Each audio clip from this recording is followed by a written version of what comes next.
Thank you. All right, thank you. Vlad, welcome to Rising Up. Thank you for sitting down with me today in Copenhagen. Last day at European SharePoint Conference. It was a big week. I think we're all tired, but we're powering through. So yeah, how was your conference so far? It's been exciting. It's so great to be back in person at such a big conference. Yeah. And I've seen you at a few other conferences this year, but none of them with 2,000 people like this. Yeah. Really big expo hall. The community is so present. Yeah, so it's been so exciting. Before we jump in the question, I figured let's do a little introduction. Not everyone knows you, so Sure, yeah. I'll let you kick it off. Awesome. Well, hello everyone. My name is Vlad Catrinescu. I'm a Microsoft MVP from Montreal, Canada. I'm actually about 10 minutes from your office. That's right. We actually used to work in the same office building. That's true. For about a year and a half there. Because it's so weird now. Now we're talking in English together. Yeah, when we usually would talk for in the French. audience. Yeah. Exactly. But yeah, so started off as a SharePoint MVP since 2013, as a lot of the people at this conference involved from SharePoint to Microsoft 365. That's right. Do a lot of the collab, Teams, Yammer, everything else. And I think common theme throughout the world right now, all of us have to do security.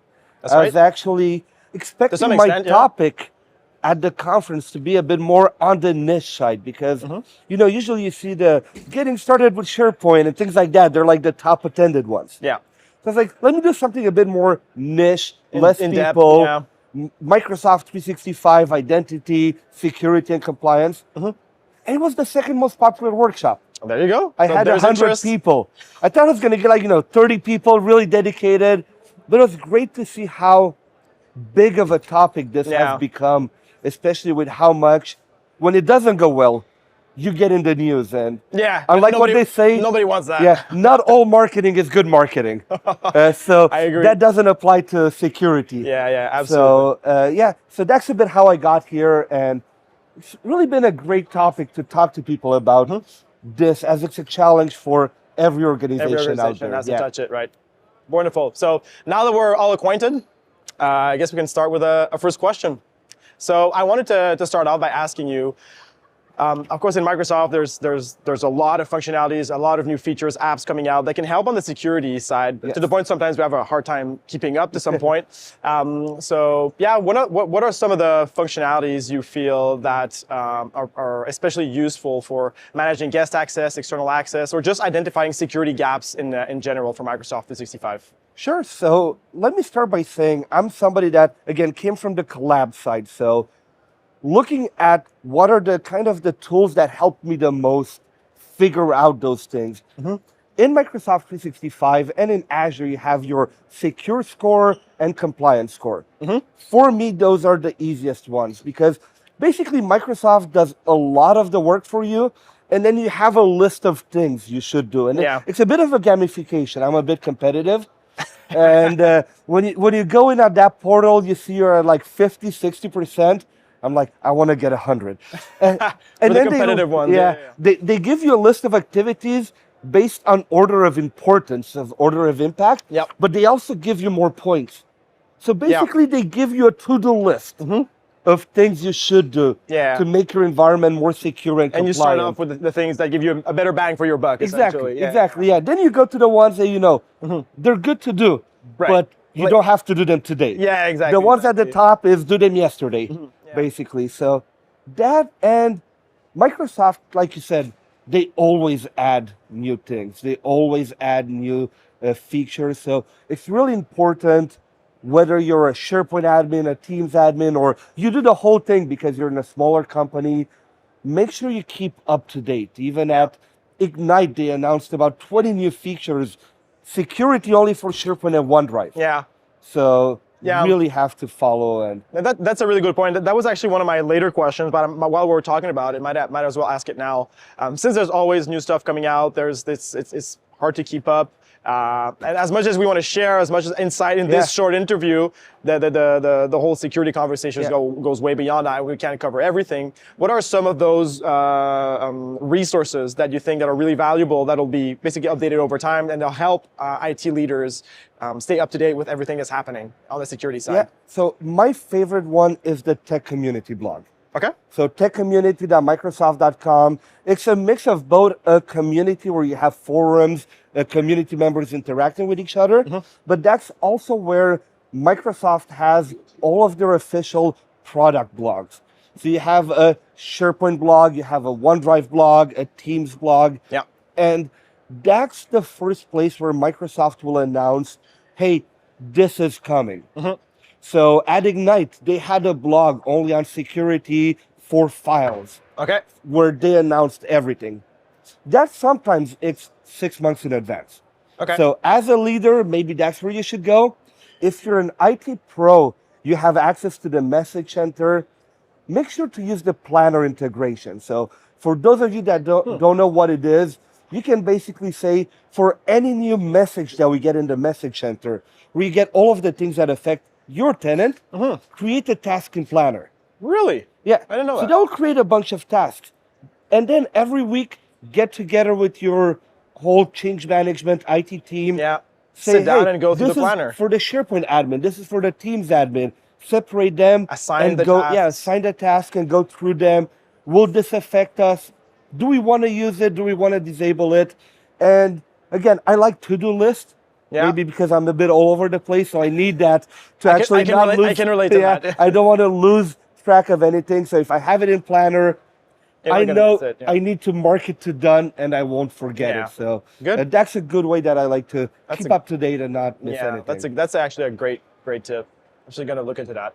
Cool. So going back, I skipped up to my last question. I'm going to move up in my other questions. We never said there was an order. No, exactly. I have an order in my head though. But essentially, we at ShareGate have always been big proponents of self-service for many years, as many others have been in the industry and in the community. What are some considerations you would have, or you would like to share with organizations when it comes to self-service and security? And are there any tips that you think might apply to some smaller organizations with more basic environments, and some larger organizations which have more complex, maybe more regulated environments? So I'll start a bit with the way that I approach this. IT has traditionally been seen as a blocker. That's right. Unfortunately, especially that we came from on-prem where whatever you wanted to do, you had to open a help desk ticket. And sometimes, unfortunately, by the time IT delivered what you wanted, it was too late.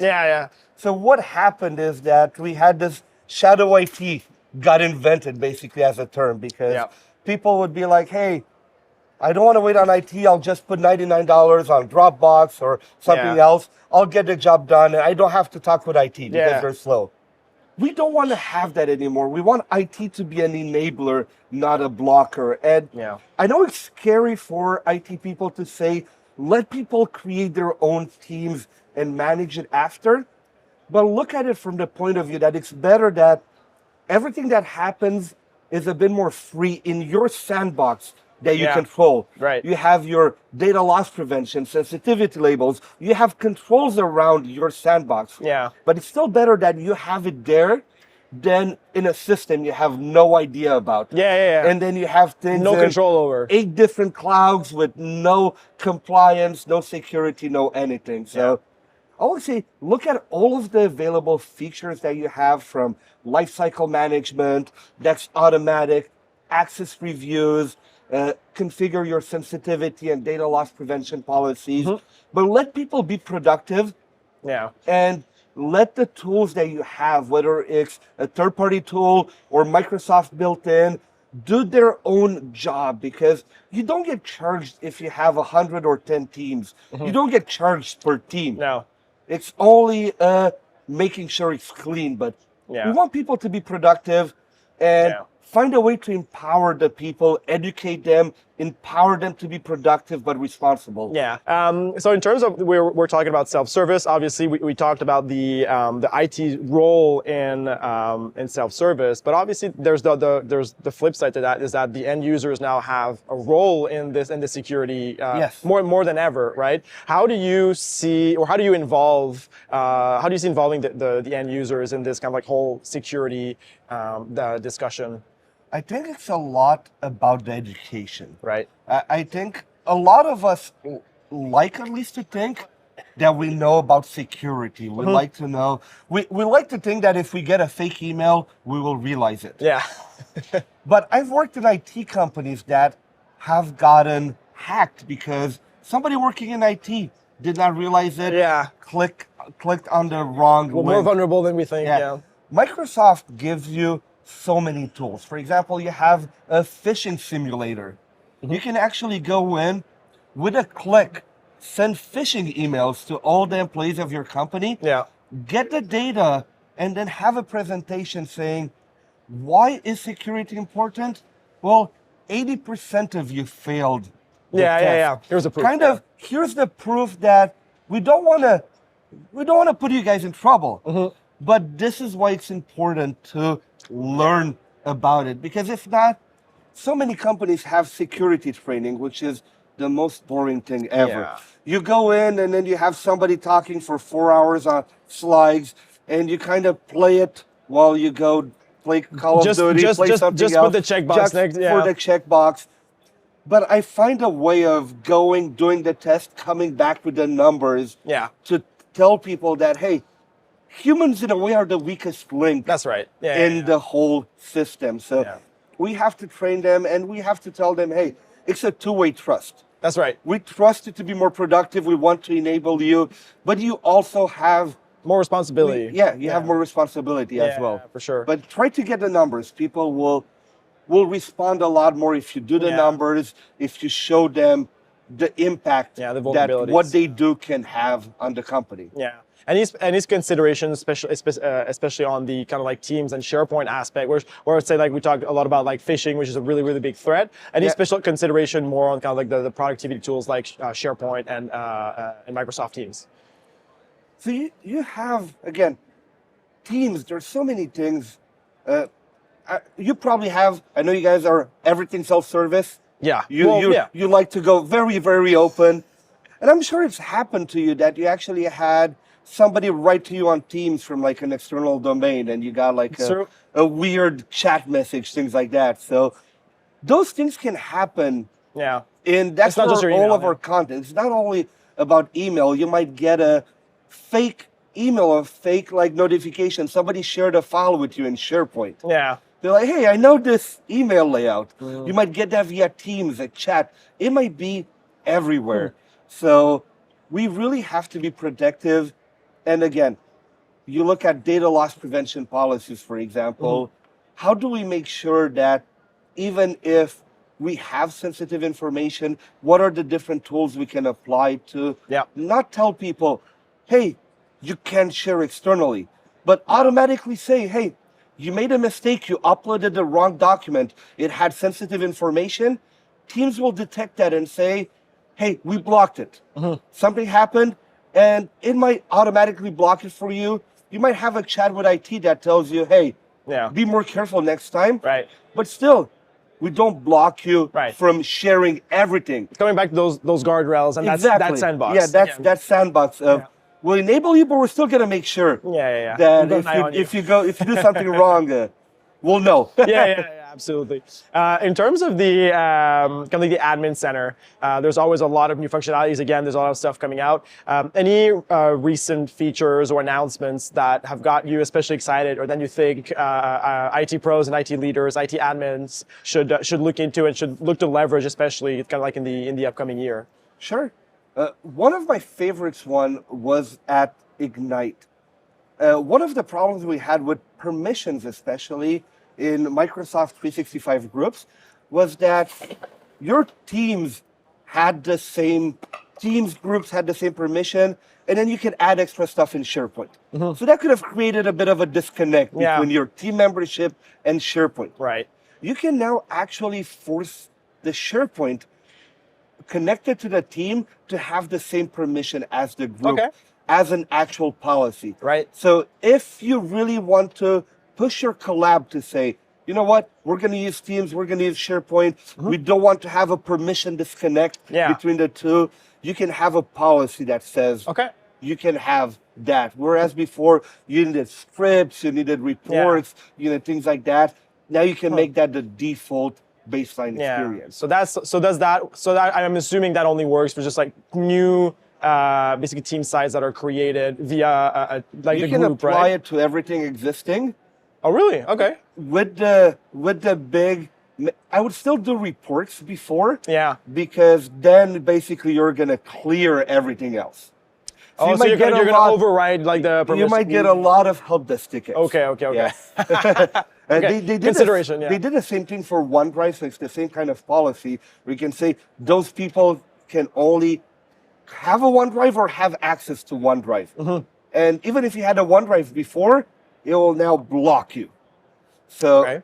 you have to be careful sometimes. Again, an admin becomes with great responsibility as well. There's quite a few settings you can configure that can wipe out a lot of things. And Yeah. I guess that's why there's so many backup vendors here as well. Yeah. Just in case things like that happen. Yeah, So, yeah. You gotta always have a backup cover plan yourself. as well. Yeah. Yeah, for sure. No, definitely. So we've been talking about security already for a little Yeah. while. We talked about some of the risks, some of the features to look into. It's still a very kind of broad and complicated subject. For those kind of IT admins or IT leaders who really want to say, you know, Vlad, you convinced me, I'm going to invest a little bit more effort in security. I'm going to ramp up my security practice. What advice would you have for those organizations that want to really get started and kind of like raise the bar when it comes to their security practice? See, definitely for me, upskilling is the biggest challenge that we have right now. I did a workshop on all the security, compliance, and identity. 8 hours was not enough to Yeah. cover it all. And I did not demo everything, Yeah. but I had about 45 demos. Okay. So that tells you about the Yeah. amount of different features we have. And a lot of the times, we go to different sessions, right? You go to a session on one product. That's right. But if you don't know how that product works with the 10 rest. other different products, That's right. you might think, hey, how come this product doesn't do everything else? But it's not meant to. So Yeah. try to get trained, discover what are all of the different features, and then you'll see, okay, maybe 30 of them don't apply to us. Yeah. I don't care about them. Yeah. But the narrow it down 20 a little that bit. do, I'll go and dive deeper into them. So Microsoft actually offers a thing called virtual training days. Okay. They have them in North American time zones, European time zones. So search on your favorite search engine, Microsoft Virtual Training Days. You'll see they have like 4 different tabs. They have business applications, so Power Platform, security, Microsoft 365, and Azure. And they do 2-day security, compliance, and identity actual training. Yeah. Very overview. It's like 4 hours per day for Free 2 trainings? days. Free training. Wonderful. And then they even give you a free exam voucher. So Okay. if you want to go get certified Yeah. in security, compliance, and identity fundamentals, you can do it for free. So that training is available for free Yeah. for you. Definitely try to use that opportunity to do it because, again, whatever your role is, even if you're a C-level executive, set that example Yeah. of, you know what, even I'm super busy, I'm C-level, but I still took the time to learn Yeah. about security because it's important to our company. And again, whatever high level you are, Yeah. if you do it, it's the better. You'll set the example for everybody else. Yeah, preach by example. Down the chain, yeah. Definitely. No, that makes total sense. I mean, we've talked a lot about everything that has to do with out-of-the-box functionalities. Is there any reason, or do you see, why do you think it could be important for organizations to sometimes look at third-party solutions, like ShareGate, for instance? There are other solutions on the market. Why do you think it can be important for them? Sure. So don't forget, I'm a big geek. I love to do PowerShell. I love to build my own solutions, things like that. Yeah. And I was at the Ask the Experts almost every launch on management and monitoring. So Right. I was talking with people who were geeking out on what kind of PowerShell scripts you can build and everything. But I was like, you know what? Instead of you spending 40 hours doing that, go check out ShareGate and a few other sponsors. It might be already there and more. Yeah. And you will get that same functionality a lot better. And you can focus your time on things that actually matter and being closer to the users. Right. You pay, and again, yes, you pay a price, but our time also has a big value. Yep. And sometimes instead of having 5 people work for 2 weeks, Yeah. you can buy a license for 2 years Yeah. and have somebody else take care sure. of it for you, keep up to date and everything. There are people that are 100% focused on that, focusing on the user experience behind everything. So I always say, can you do it out of the box? If not, can you buy it? Does it do everything you want to do? And even if it does maybe 95%, It's still pretty you'll good. still only have to work on that extra 5% that you need. But we don't have to do anything ourselves. Even if we love PowerShell, we'll add a lot more value to our organization if we focus to our line of business specific scenarios and everything that we can have in a product that, again, you have a dedicated product team, sometimes hundreds of people that makes sure things everything still work. Runs when smoothly. Microsoft changes an API or a PowerShell commandlet, it's not up to you to redo everything, to retest everything. You'll get an update to your product and you can keep doing the stuff that actually adds value. Or get trained on security. Exactly. You can spend that time to learn about security and compliance. Exactly. Wonderful. Good. Well, I think that was my last question. That was the last one. Good. That was great. Hopefully, it wasn't too hard. So I think that's it. I'm going to wish you a good rest of the conference. Thank you so much. And thanks everyone for tuning in. And we'll see you in the next Rising Up.